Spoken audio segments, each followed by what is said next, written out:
Magandang araw po sa inyong lahat. Welcome po sa Juan Katawa. Babe ni Nadine Lustre nagbigay ng mensahe bago ang ABS-CBN ball. So, alamin po natin yan. So, may papanood po ako sa inyong video kung saan ay dito nyo makikita yung mensahe ng babe ni Nadine Lustre na si Sibario. Panuurin po natin.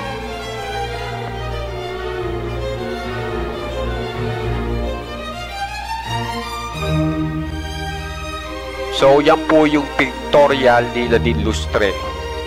At yan po yung napakaganda niyang lotus ring. Yan, kung mapapansin nyo, talagang alagang-alaga si Nadine Lustre.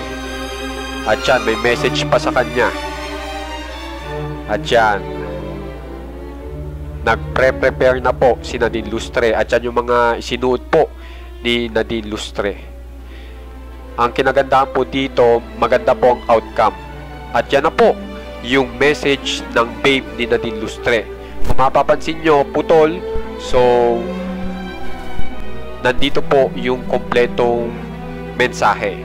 So, nakalagay dito, babe.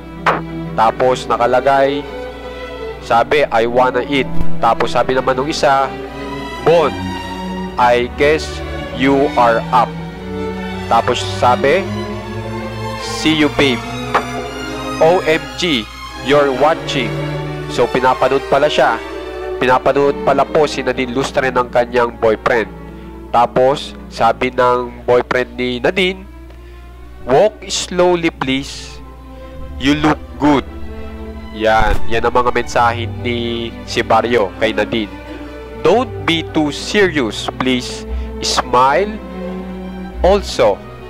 Tapos tumawa, ha ha ha. Tapos half serious, half smiling. So, nagbigay pa ng payo si Sibario sa kanyang girlfriend na si Nadine Lustre.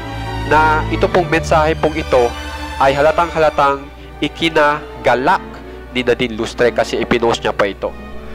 So guys, kung gusto nyo pong ma-update sa pinakabagong pangyayari sa mga famous celebs, alam nyo na pong gagawin.